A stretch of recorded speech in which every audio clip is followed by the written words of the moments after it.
What an inflationary introduction. And first thing I was thinking about as I was listening is, after all these years of hoop dreams, I finally made it to center court here at MODA. And I'm happy to be able to update you on the work of the Senate Finance Committee in terms of some of these Oregon priorities.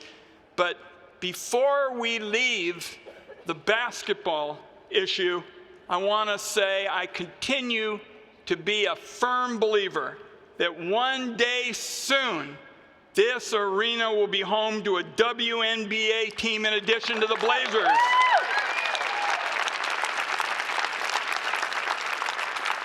A little bit of business before I get to the speechifying, and I promise you there won't be a filibuster today, is a little bit of history.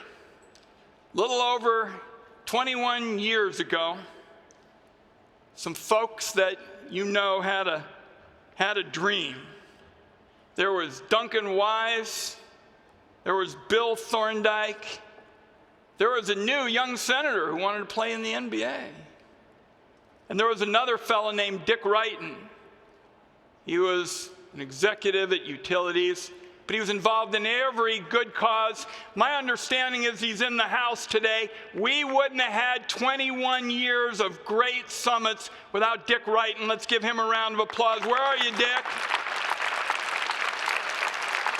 Dick Wyden, I can't hear you.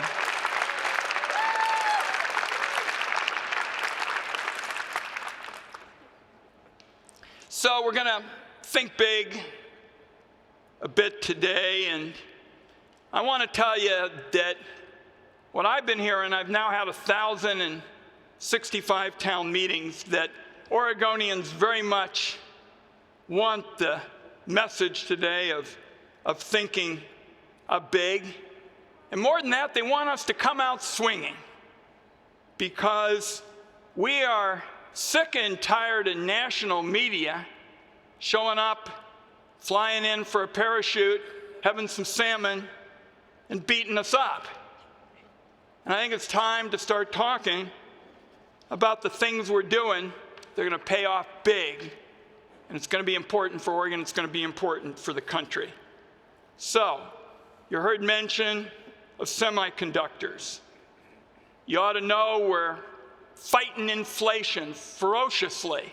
That's what the Coos Bay project is all about, because we're at capacity for some of our shipping. And this is going to lower shipping costs. Why the delegation is pushing that so hard. Prescription drugs. We're leaders not just in the insulin battle, but in going after middlemen. And this summit is going to show us again how to design some winning strategies. And the reason I say that is because we've already shown it. The big push with semiconductors did not happen by osmosis. What happened was we set up a strategy for doing this. Maria Pope, Duncan, myself, others. And we said, look, Oregon does a bunch of things really well, but one of the things we do best is semiconductors. Folks, do you know that the whole country, everybody who depends on semiconductors for cars and phones and the alarm clock that got you up this morning, it doesn't happen without the research and development in Washington County, Oregon. It just doesn't happen. And so we said, we're going to focus on the Oregon way, try approaches that are based on, good ideas, and we've been doing that. We got a record amount of money for broadband, $700 billion nearly. How did it happen? Because we had been shortchanged in the past. We had been counted as having broadband when we didn't. So I sat down with the Secretary of Commerce, Gina Raimondo, we got it fixed. Oregon now has a record amount of funds for broadband, and in rural Oregon, just like you can't have a farm without water, you can't have businesses without broadband. We're going to get it.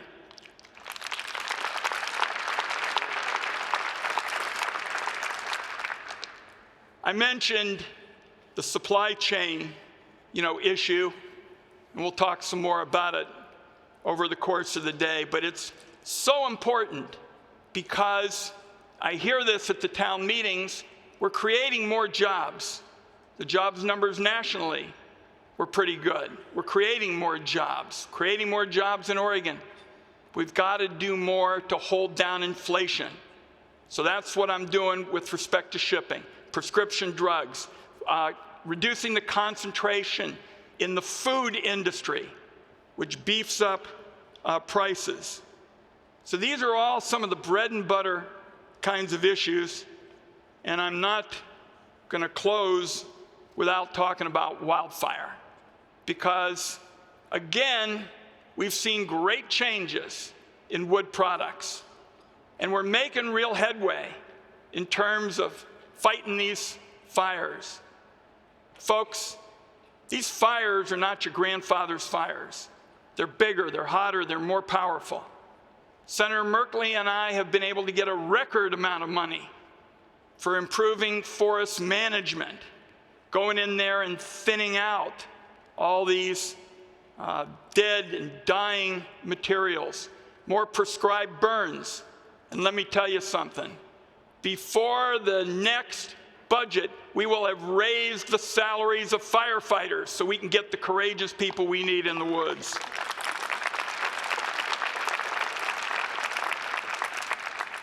So there you are, folks.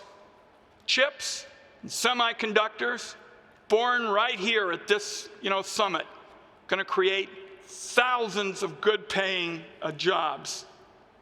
The fight against inflation, whether it's prescription drugs or lowering shipping costs, what we're doing in the woods, the clean energy effort. There was gridlock for 50 years on clean energy, no cap and trade, no carbon taxes, no nothing. And I was a middle-rung member of the Senate Finance Committee, and we broke the gridlock. We're now going to have more than $500 billion of private sector investment in clean energy. It's part of the Oregon story, built right here at this subcommittee, at this program, and it's a big part of why we ought to feel good about thinking big and showing the country that we know how to lead. Thanks, everybody. Thank you. Thank you, Senator. So we're going to take a couple of questions. The first is from Sue Richards from HP. Sue?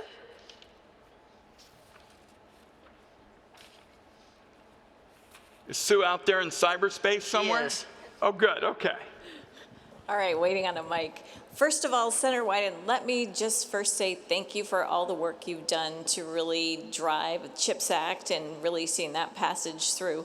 I know last year you visited our CHIPS factory in Corvallis, Oregon, and then also had the opportunity to visit our universities, really not only looking at our talent, our workforce, but that technology that really drives business in Oregon. And last year at this conference, you announced that Secretary of Commerce Raimondo would come visit, and you got her here. You got her here seeing firsthand what we do in this Silicon Forest and how we drive business, how we drive this technology differentiation, not only for the state of Oregon, but also for the United States. So thank you so much for all the work that you've done to do that. And it's been a huge benefit to us and to the people of Oregon. So I have a question. As we are seeing more come through the Secretary and the Department of Commerce, what more can Oregon do to really leverage the CHIPS Act funding, and how do we bring that forward this year further? But before we have any more senatorial speech making, let's give Sue and Maria a big round of applause. They were key on the task force.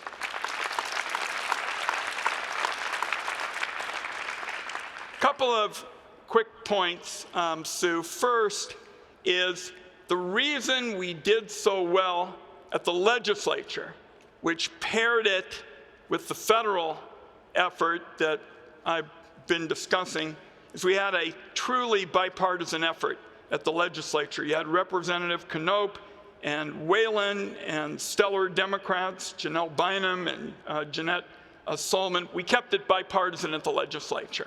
And I think that's one of the reasons why people feel good about coming out swinging now. We're doing it together. We're doing it together. We're not just going off into our separate corners and slugging each other.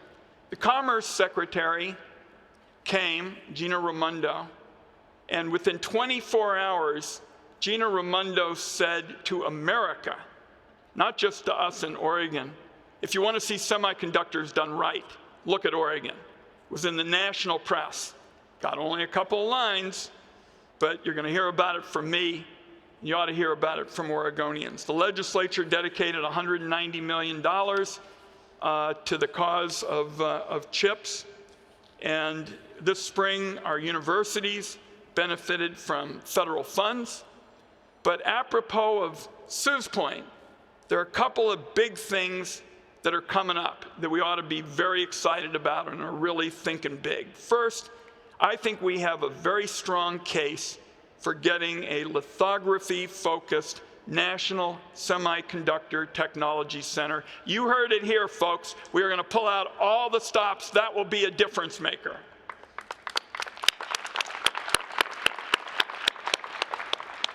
And apropos of additional investments, I believe we're going to see $40 million in new semiconductor investment, 6,000 good-paying jobs, and Pat Gelsinger over at Intel has been talking to me about his company's efforts to produce 5 technology nodes in 4 years. And let me just tell you how Pat Gelsinger, who I've known since he wrote a draft for me of net neutrality years ago, puts it.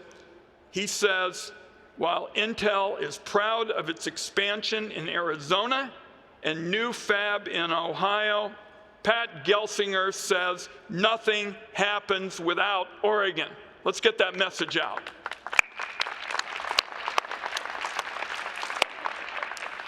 So, Senator, we have another question for you. It's coming from Nikki Guerrero of Hot Mama Salsa, probably someone that was on your tour. Subtle title, huh? Yeah, there you go.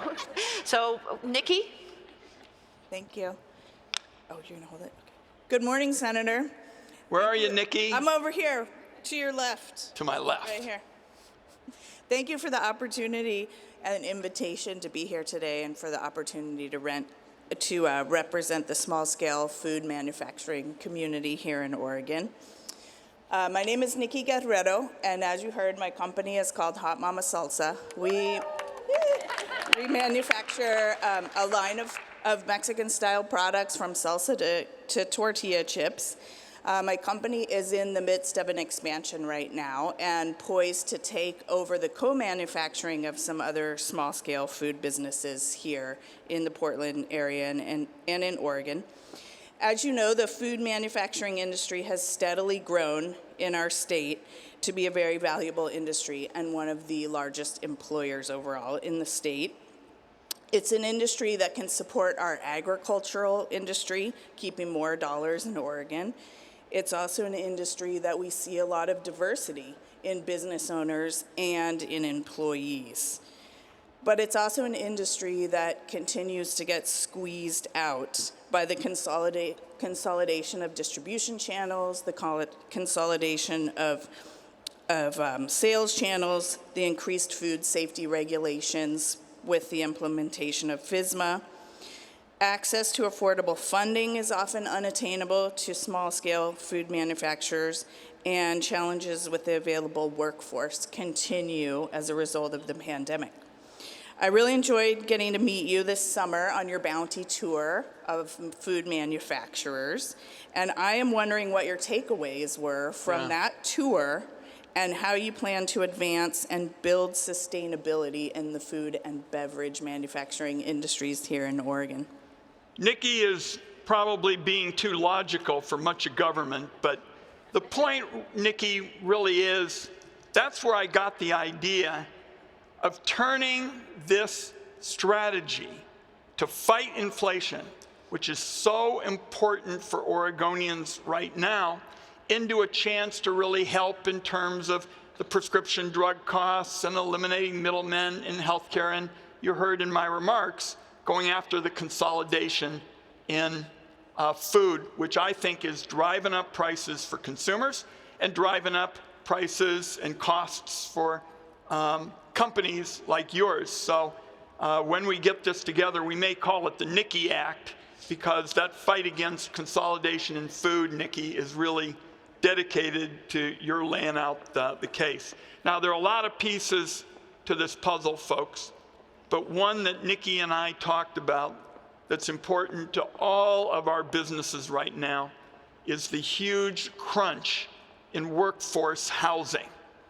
We are finding so many of our employers just can't get shelter for their workers. Get this, there are more than 20 school districts in the state of Oregon that are now in the housing business. Literally, they're buying houses to rent to their teachers, they're organizing rentals, they're figuring out approaches to try to get people to share rental housing. At one point, it sounded to me like going back to college, where our teachers were going to sit around at the washing machine trying to get a shift.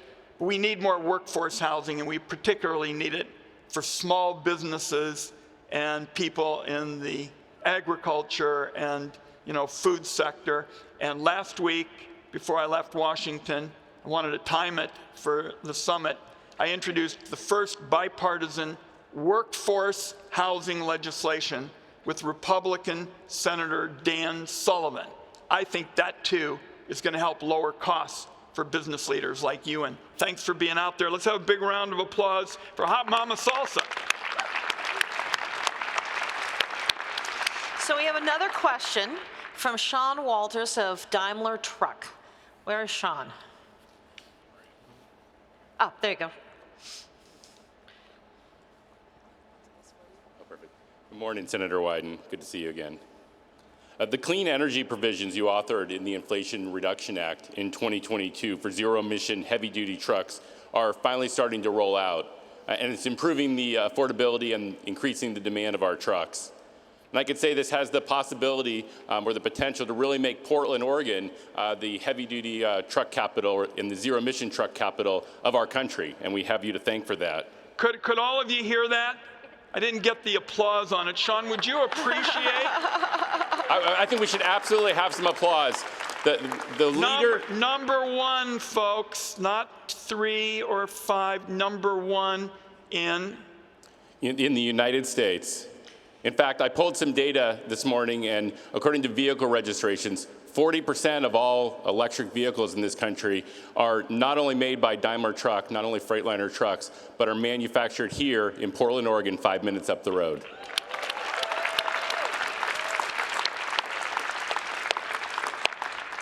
Senator Wyden, we've had this great success with the Inflation Reduction Act. We celebrated it here when you came out to visit us right after the act passed. What more can you share with us right now about the rollout of the carbon reduction provisions in the IRA? And what more should Oregon be doing to leverage those opportunities? Yeah. First of all, I just want everybody to get a sense of what the job today is all about. In 2010, the last big effort before we finally broke the gridlock, there was an effort to have a cap and trade bill. It got through the House. It couldn't even get a hearing in the Senate, not pass anything. It couldn't even get a hearing. And so I spent about a year going through everything that had been written.